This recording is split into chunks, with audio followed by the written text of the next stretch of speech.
Hello and welcome to Data 610 Data Analytics class.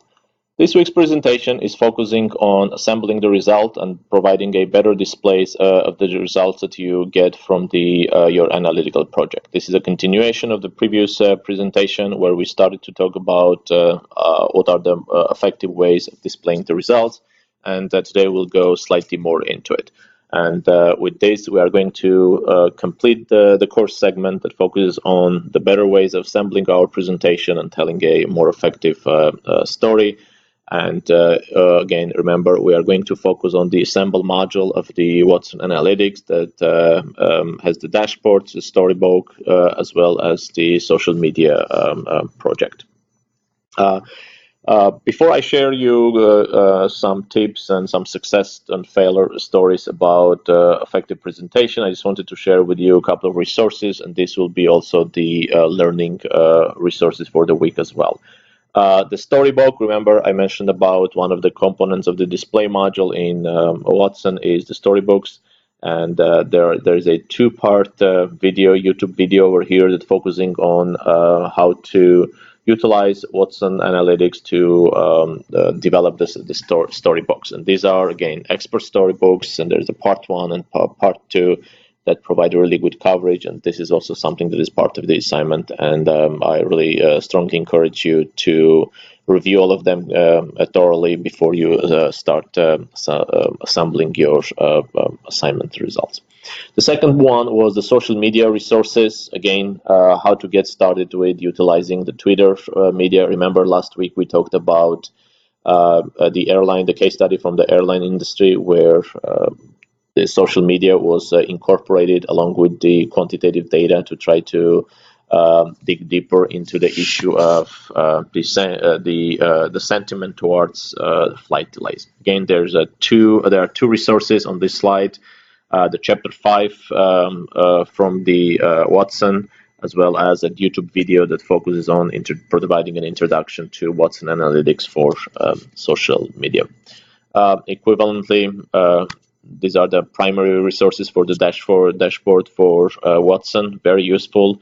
The first 4 come from the IBM's website, and the last one are the YouTube resources that will again help you to master the art of creating effective dashboards.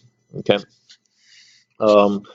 There's also another case study that is out of the IBM's website. It's focused on the craft beer industry. It basically takes a look at the data, the customer data on product preferences, try to forecast.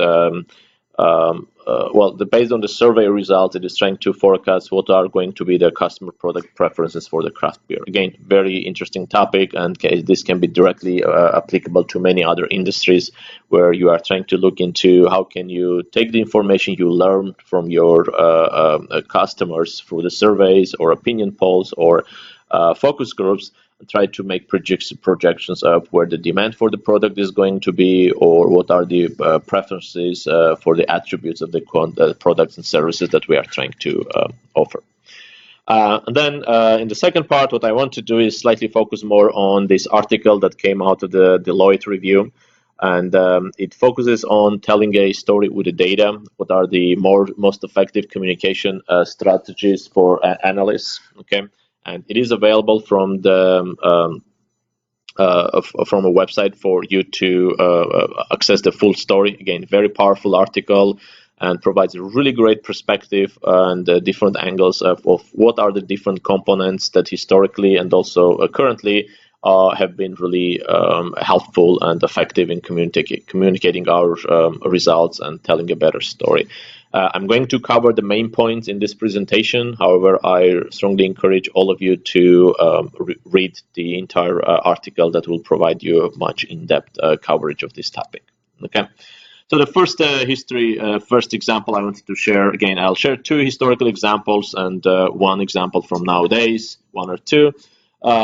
So the first one was an historical example 2 centuries ago from Florence Nightingale, and Florence was a British military hospital medic positioned in Turkey. Okay, And one of the things that was the problem within the army base were that there are many deaths that were occurring due to the epidemic and contagious diseases rather than the war itself. So what the contribution of the Nightingale was able to utilize effective communication strategy to try to move the legislators or decision makers to actually look into the issue. Because remember, during the war, the assumption is the most of the deaths are going to occur because of the war, right? However, that wasn't the case in this hospital. There are many needless deaths that were occurring simply because of the diseases and the epidemic. And Nightingale used the statistics to try to address this issue and try to convince the decision makers to actually come up with strategies to elevate the problem and to solve the issue. So what actually he did is the Nightingale's greatest contribution was the way the results were presented. Again, he used the basic statistics that was available, the basic data on the deaths, where they're occurring, and so on. But the way he displayed, that's what made the difference in order to get the decision makers to actually adopt strategies and interventions to reduce the needless deaths due to the epidemic and so on. Remember, you might have seen in other writings and so on, but the default methods of presenting the results are always the tables, right? And sometimes, and most times, they are not as interesting. They may be boring, especially if your audience is not data-driven and so on. Then the table is not going to be persuasive enough. But if you can incorporate visual displays like the graphs, the pie charts, and so on, they will go a long way to try to convince the audience or help you to convince the audience why the subject that you are debating or discussing is really important. And what the Nightingale did is he used diagrams to dramatize the needless death due to unsanitary conditions in these military hospitals. And was able to very effectively communicate the results to the average reader or a decision maker. And as a result, he was able to achieve a really sharp reduction in the death rates because of the medical care that they were receiving. From the other side, there's the second historical example that comes from the Gregor Mendel. He is considered to be the father of the concept of genetic inheritance. Again, a great contribution to the field of the genetics. However, the significance of his work was not recognized for several decades, right? And one of the reasons that when you look back was simply because his work or the way he presented the results were very complex, very detailed work that was hardly understandable to even his own peer in the same discipline who are used to seeing those type of results, right? So that was one of the reasons that it took a couple of years before his contribution to the genetic science was actually recognized. And I just want to take one of the quotes from the review. If you don't want your analytical results to be ignored for that long or longer, you should probably devote considerable attention to the way they are communicated. Again, telling the story is very key, and I've been trying to articulate this notion from the very beginning in the course, is that we can do a really great job in getting the data, analyzing the data, building the best model possible, and so on. But at the end of the day, if we cannot communicate the results in an effective manner where our audience, the target audience, understand effectively, then whatever we do is not going to have the same effect. So again, telling the story is a key, and communicating in an effective manner is going to become the key for all of our success. A recent example, the FICO credit scores, all of us are familiar with them. Remember, it's a score that ranges between 300 and 850, higher the better, and provides a snapshot of a person's financial standing.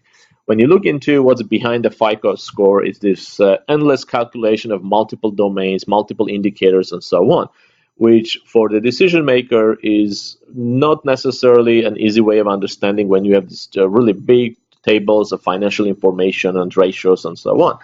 And developing a single credit score that is basically telling the whole story about the individual is provided really good way of actually improving the efficiency of the US credit market. You can imagine nowadays, simply looking at the FICO credit scores, you are able to get a credit rather than it might have taken like a days and weeks for people to dig through all the papers and try to do their own analysis and so on.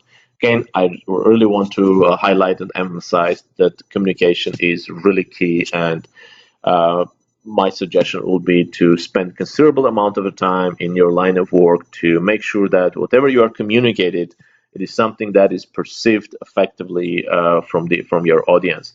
It relates to your visual presentation. It relates to the reports that you write. Remember, step back for a second, and that also relates to the assignments that you submit for this class. Take a step back, look into your own work that you have done, and think if someone were to give this or present this to you, what would you think about the work? Okay, will you be able to effectively or easily understand? Will the work, the way it is presented, be convincing enough for you to change your mind or to agree with to take the next action possible? The communication format, you start with the outline of the analytic process, right? What exactly you are trying to do, what are your objectives. You move into the findings summary, again, very brief. The people don't like the details. If they need one, they'll come and find you, okay? What are the implications? Let's say if you summarize your findings, so what does it mean, right? Why should I care about it, right? So that's where you dig into the implications of what does it mean for the real world, right? And then always finish with recommendations. Okay, 1 or 2 or 3 recommendations that are actionable, they are realistic, they are pragmatic recommendations based on what you have found, because this is what the decision maker, the leadership is going to look for. Is okay, you have done the result, thank you, great analysis, so what's the next step, right? So these are the next step, the recommendations that are again actionable. They are actually not rhetorical recommendations. They can be easily incorporated and implemented. Also, you need to incorporate measures. Okay, so let's say we implement the recommendation 2. Well, how do we measure whether or not it was successful or not? Okay, so remember, make sure that you always finish your work with recommending specific steps that will help to improve the situation. The graphical communication versus tables and equations, right? The graphical will provide you better opportunity to convey your story rather than simply listing the tables and equations where people need to figure out what exactly these numbers are telling us, right? Again, the graphics tells a great story. Try to look into the who your audience is. Okay, always you might depending what audience you are presenting your results to, you might want to tweak it slightly, right? If, for example, you have an audience that is highly quantitative and technical, then using statistical mathematical terms is okay, because they'll be able to relate to you.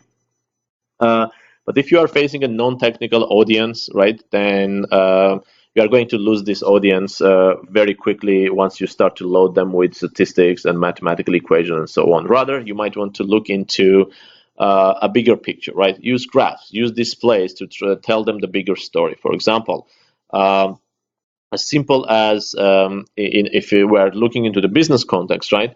You might want to look into trying to communicate the results in a way that, let's say, if you were to earn certain dollars or save certain dollars, or based on if you are to implement a certain strategy, or what will be the return on this particular investment. Because remember, if you are recommending them to do something, and it means that it is going to rely on a certain investment from the organization or the individuals involved, right? And the question that they'll be asking for is, well, what's in it for us, right? So if we invest like $10,000 into improving a particular something, then what does it translate for our business, right? What's the return on our investment? So trying to communicate from this perspective, I think, provides the decision maker with a better way of relating of what you are trying to say to them. Again, always conclude your good stories with actions to take, okay, and also predicted consequences for those actions. Always include the key stakeholders. Okay, nobody likes to be told what to do. Okay, if you bring the key stakeholders from different domains into the table, around the table from the very beginning, it will make your life easier from multiple perspectives. First, it will make them feel being involved in the entire process rather than being told what to do at the end of the day. Secondly, they'll provide you the subject matter expertise that you might not necessarily have. Remember, we cannot be everyone, right? If we are really good in our data analysis, we are data scientists, then we need subject matter experts to provide us the context of the analysis. Okay, bringing them to the table again will help you to relate them with them, get additional information, and make it much easier to transition as you are trying to implement the recommendation or someone else implement the recommendations at the end of the day. I spoke with this earlier too. Again, keep in mind who your audience is. It's really important. If you understand the material in one way, doesn't necessarily mean that your key audience will understand it. So you need to always keep that in mind. Think about what's your end goal. What are you trying to accomplish? If you have that in mind all the time, it will help you to understand, okay, how can I do it? What will be the beginning? What will the middle part of this entire story process? Write it down. It always helps to think better, and you can always come back and try to make corrections or changes and so on. Okay. So there are also another ways of looking into how to communicate better, right? There are a couple of questions you can answer yourself, or there are a couple of items that you can think about as you are going through the entire process, right? You need to be able to have a really good understanding of the business problem itself, right? That this is where the key stakeholders are going to come in play. When you bring them to the table from early on, they will provide you the context. They'll provide you the information you need to have a really good understanding of the business problem. You need to think about how you are going to measure the business impact, right? Remember, when you communicate at the end of the day to the stakeholders, you need to communicate in terms of the business impact. What does it mean for the business, right? You need to know what is the available data, right? What are the initial solutions to the hypothesis? What is the ultimate solution? And how does the solution itself is going to impact the business in a way where the business leaders and the decision makers are able to relate and understand. What not to communicate, the technical terms, again, nobody cares about our R-square unless we can explain it in a context where the audience at large will be able to understand what it means. Don't focus too much or get hung up on the sequence of the activities. First I did this, then I did that, and so on and so on. Remember, you lose audience right away, right? If people want to understand it in much more detail, they'll come and talk to you. But when you are making the presentation, that should not be the point, the focal point, okay? Provide the very basic, this is my data, this is where it comes from, okay? This is my modeling approach, and just move into your summary of your results rather than talking much more deep detail. Nobody cares about how you cleanse the data. It is important to know you have done it. That's it. That's enough, right? If they need to know much more detail, they'll come and talk to you. Okay. Your audience is always going to care about the results and the implications. That's it. That's what they want to hear from you. What is the problem? What you are trying to do, and what you learned, and how it impacts us. Okay. And we talked earlier about the historical effective communication ways, and I also wanted to share with you a resource for the modern methods of the communication.